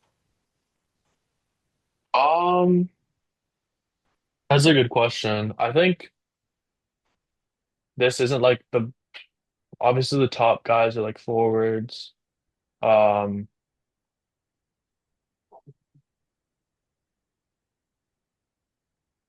I mean Peterson would be like the most. Would you count him as a point guard? I wouldn't count him as a point guard. He's more like shooting guard, small forward. Yeah, like a pure passing point guard would be. I don't know. Who would you say? I got personally Keaton Wagler. To me, he is his basketball IQ and his ball handling ability, his ability to play both the one and the two. I mean, Darius Mhm. Acuff also has that potential, but I do think Wagler just got he seems like more of a prototypical ball distributor that teams might want, especially with the growing prioritization of front court players nowadays. I think Wagler kind of fits perfectly into that. Um, Mhm. yeah, that's where I kind of stand on that. That's fair. And he's a likely they have him going to the Clippers. I guess we'll see, but yeah, that's probably pretty good for them because they don't really have. Yeah, I mean, I guess Darius Garland would be like their guy right now for that, but Right. yeah, I only Minnesota. I mean, I don't know how good he'll be coming into the NBA, but yeah, what were you gonna say? I do want to share the screen because I do want to kind of briefly go over this because this is kind of like I feel like the best way we can kind of present what we think about the draft as far as just doing a lottery draft pick, the first 14 picks of the draft. Where do you see it going? We got Sure. the Washington Wizards up on the call. I think they got to go Devassa, right? Hmm. Yeah, no, I agree Solid with you. guy coming in. I mean, yeah, it looks like very much clearly DeBonce is the prospect with the least holes of the top four. It really doesn't Yeah, make sense to and go any young too, right? You know, I guess they're exactly. all young, but see, Yeah. like 2007, Wait, something I'm like sorry, what'd that. you say? I guess they're all pretty much the same, They're pretty much the like same in age, yeah. 1920. But you're Yeah, talking about a guy who led the league in scoring as a freshman. I mean, the last guy to do that, I think, was Zion Williamson, if I'm not mistaken. Or, I mean, even Cooper Flagg didn't do that last year, yeah. as my computer decided to freeze. I guess I'm gonna have to reload.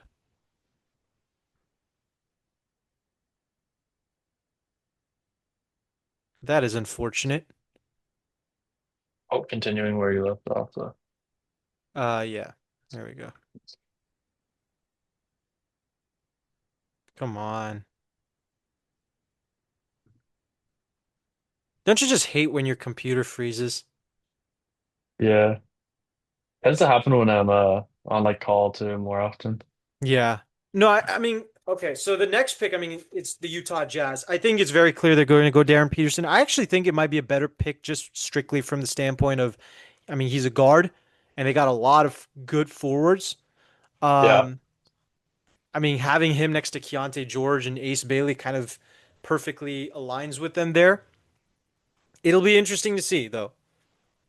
that's fair. Everyone says Cam Boozer is. Oh, does this website have him at two? Is that what the numbers are? Say it again. Does this website have him at two? Yes, they I don't do. know how this. Okay, interesting. But Yeah. yeah, if he falls to, I don't see him falling to fourth. Like, I don't think you can take. Yeah, Yeah, I agree. I mean, Cameron Boozer to me seems like a very safe pick to take. As far as the ceiling, I don't think it's as good as Peterson or DeBonsa, but I mean, he's yeah. still very much one of the top three prospects in this draft. The Bulls, while I don't think that he's the best player in this draft, I do think they're going to go and take Caleb Wilson. He's very much the clear number four in this draft class, so it just kind of makes sense to go and get him. Mhm. As You far think they as, need? Yeah. go ahead. No, you go ahead. What were you going to ask? You think they select a point guard for the The Clippers? The Clippers? That's the Yeah. weird question because they did go for Darius Garland, and I don't see them going for Wagler just based on the fact that they're kind of similar players. But Wagler is also a little has a little more size than Darius Acuff, so from that angle, maybe it makes sense to have two ball handlers with great vision. You have a guy like Kawhi Leonard who can still kind of penetrate inside. Still, again, like I said before, this is a very weirdly constructed team. I think yeah. I actually the more and more I say it, I think I might just say Keaton Wagler might be the pick here. Yeah, I agree. As far as the Brooklyn Nets, who do you see them going here? Um,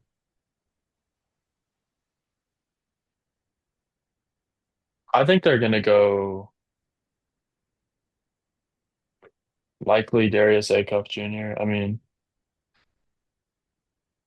I don't know exactly what the Nets need, to be honest. Like Yeah, no, they have a lot of young guys that are. I mean, what Agor Demon is like I their mean he's their most point guard promising. right now, right? So that's Yeah, that's the big true. yeah. But Probably he's I him. mean Igor Denim is 6'7", so I mean I kind of does makes sense. Jesus Christ, to go with Darius Acuff with his lack of size to be able to kind of spread the floor in a different way. Yeah. The Kings. Now, this is a interesting pick. To me, actually, I think with the fact that the Kings weren't able to get a top four pick, I could very much see this being a very much a trade spot. I actually am going to say that they trade this pick. Mhm. I'm going to say that they traded with the Thunder. Like I said, I think the Thunder are Really? very much interested in Ade Mara. I don't think Mara is going to last though very long on this um on the draft board. So to me, I very much see the Thunder going and taking um 7 for 12 and 17, right? exactly, yeah. And then, yeah, it looks like We give that's, them 37. Oh, but they get 30. Yeah. yeah, there we go. Well, Um, Daymar, you think they use 7 to get a Daymara? I do think so. I mean, I think Ade Mara is one of those players that's kind of going under the radar as far as how high he's going to go up on this list with his size and his rim protecting ability. I think he's high on a lot of people's draft boards, and I do think that if they don't get him, it's very likely that the Hawks could end up getting him, or potentially the Milwaukee Bucks. With the eighth pick, however, um, I think that I don't know. Where do you see the Hawks going with this pick? I feel like they're probably going to go guard, especially after trading Trey Young. Yeah. Probably either Flemings or Brown. I mean, after getting rid of Trey Young, who's like a top, I mean, debatably a top point guard, I still think he has potential to be kind of prove himself once again this season, but they probably will go one of the two, whichever one kind of they think vibes with the team, depending on what happened during workouts, etc. But I don't know which one it would be. They're pretty much the Well, same age, right? yes. Well, I'll let you make this pick. If you were the GM, who would you pick between the two? Um, we'll go Kingston Flemings for this one. Why Okay. not?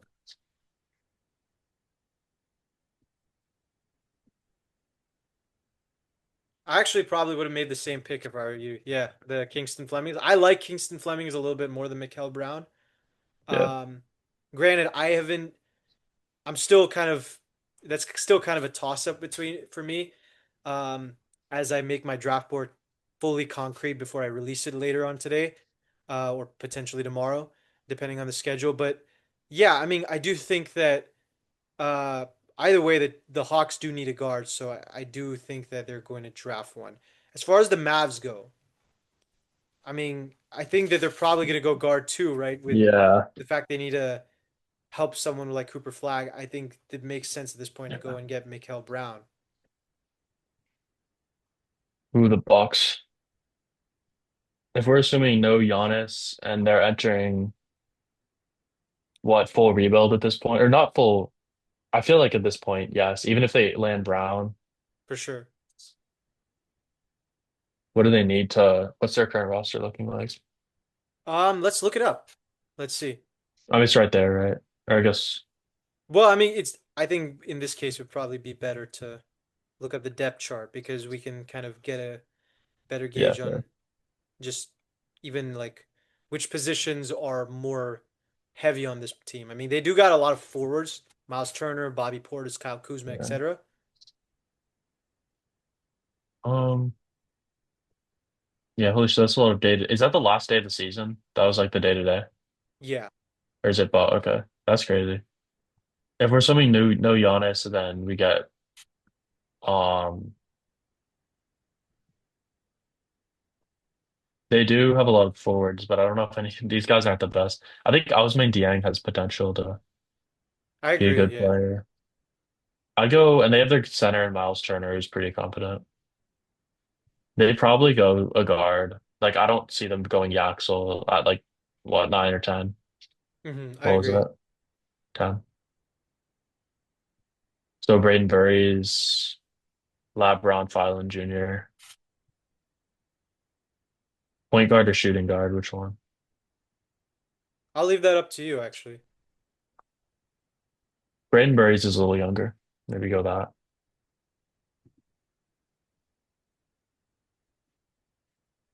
I mean, it's the Now the Warriors. Warriors. I think Yaxel. That's what I've been seeing on I've been in seeing the that, discussion. and I've been if seeing it. hey, if we get him, that's all I want. That's all I want. If that happens, hey, I will be over the moon. If I'm the Because GM, they, oh, I'm I definitely think that picking they still Yaxel. want to win. He's the win now guy because he's like the oldest guy in the draft, right? He's Right, 23. exactly. Yeah. I And mean, if it they're makes still trying to do something with Curry, I mean, right, exactly. And it makes sense from the standpoint if he works out, right? You got a bridge to 10 years in the future, right? As far as maybe his potential goes. If not, a at the very veteran least, if he's guy, yeah, stagnant, you at least got a guy who's a core piece for the next few years. And if he turns out to be a bust, all right, now you just rebuild when Curry's retired and you get a player 2, 3 years down the line, right? But yeah, certainly, I think he kind of makes the most sense from his size and standpoint, especially if Ade Mara is off the board too. yeah. Now we got the Sacramento Kings, another team that I just don't know what exactly they're going to do. And they could go a lot of different places with some of the players on the board here. We can go down the list too. Guys like Christian Anderson, Kristen Ack Jr., Haynes Steinbeck has been looked at pretty well. I like his size for a team like the Sacramento Kings, but they still do got Keegan Murray, of course. Nate Mhm. Ament. If we're looking at guards, we could look at Bennett Sturts or LeByron Philon. I mean, this is one of those wild card picks. I mean, Owen, what do you, if you were the Can GM, I who would you? show me their depth chart or their Yeah, depth chart? perfect. Yeah.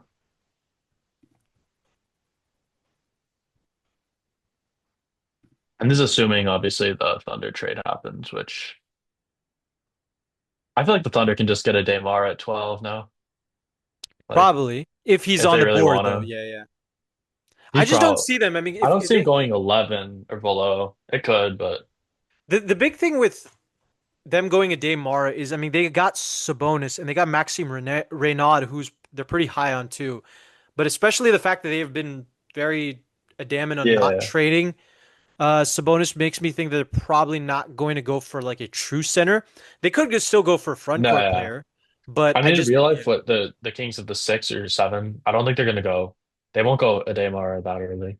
Right, But in yeah. this hypothetical, he's taken. So, I mean, they have what their best player at this point is like last season it was basically Russ, right? Yeah. I mean, it's basically Russ or Sabonis right now, or even Yeah. DeRozan if you may. All veterans though. Yeah, maybe another forward to back up DeRozan. So who would you go then over here? I don't know a lot about Morris Johnson Jr., but is he solid? I mean, he's a good defense player. He's got not good lateral movement. I think he, at the very least, probably going to be somewhere There's like down the line as a a depth decent piece. offensive player for because they don't really have a great offense right now at If all. we're talking about a forward, I'd say it's one of Swain, Lopez, or Haynes Steinbeck. Personally, I like Steinbeck the most just because of his size in this angle and his shooting ability. We can go Steinbeck. Let's see. Ian Steinbeck. He's 20, freshman.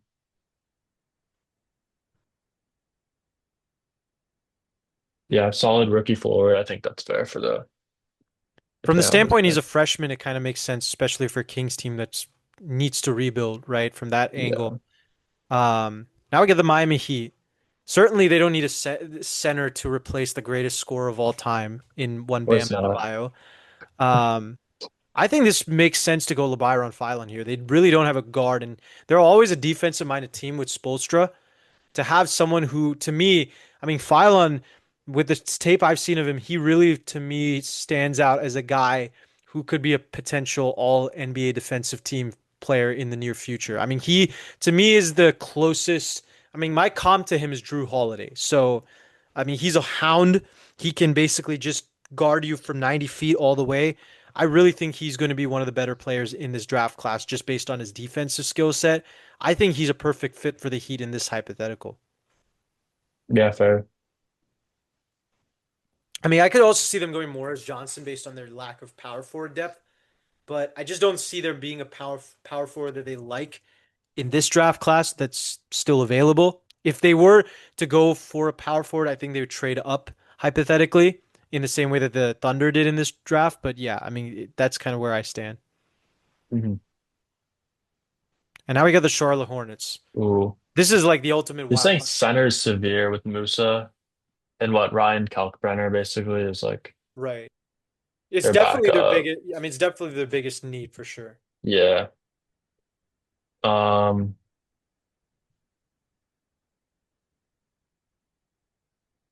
is Jaden Quaintance or Morris Johnson Jr. like one of those two? Yeah. I've heard about Quaintance a fair amount. I was like, what is his skill set more optimized for? He's kind of fallen a little bit as far as like draft profiles go, but I mean, he is the Right. more prototypical center. Morris Johnson's more of a power forward, small forward who's just kind of big for his size.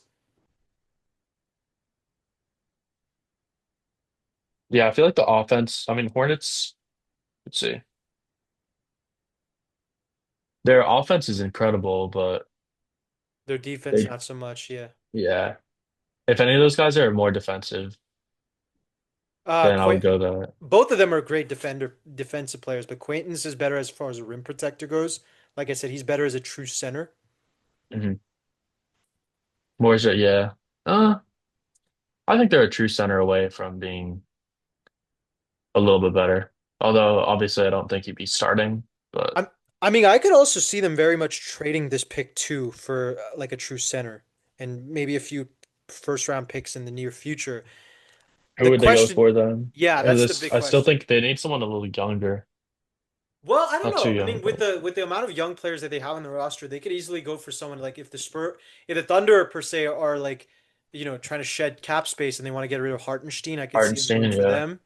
I could see them going for someone like, say, Jay Huff on the Pacers or potentially Sabonis even Although I mean, with the cap space, they can definitely do that. But I would like to see how the logistics of that go. Hartenstein might be one they could do, but he is really effective against Wemby, I feel. So Hmm. that's going to be something to keep in mind in the future. And if the Thunder do like, I don't see them making two trades in this draft, but we'll see Yeah. because I don't know what else they have to. Yeah, I think if they want to get a good rookie center, they could do Quaintance, but So we'll go with Quaintance over yeah, here. just go with that. As far as the fine finale of this goes, this is what we have. We got Debon 1, Peterson 2, Cameron Boozer, Caleb Wilson, Keaton Wagler, Darius Acuff, Ade Mara to the Thunder, who trade up, Kingston Flemings, Mikael Brown, Braden Burries, Yaxel Lendeberg to my Warriors, which I will be over the moon if that happens. Haynes Steinbeck to the Kings, which is to me the Kings are the biggest wild card in this draft as far as what they do. They could very much stick a seven and just draft a point guard, but we'll see. The Heat go with Labara and Phylon, and then the Hornets go with a center in Jaden Quaintance.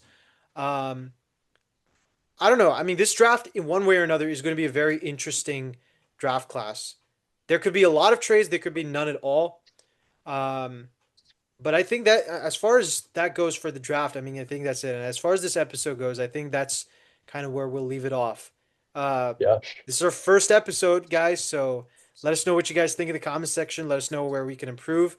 But thank you guys so much for watching. Please remember to like, subscribe, and share this video as well as the channel to other people you know. If you guys liked it or you guys didn't, just leave a comment. Tell us what we could do better or not so much. But until next time, we will see you guys later. Peace. see ya.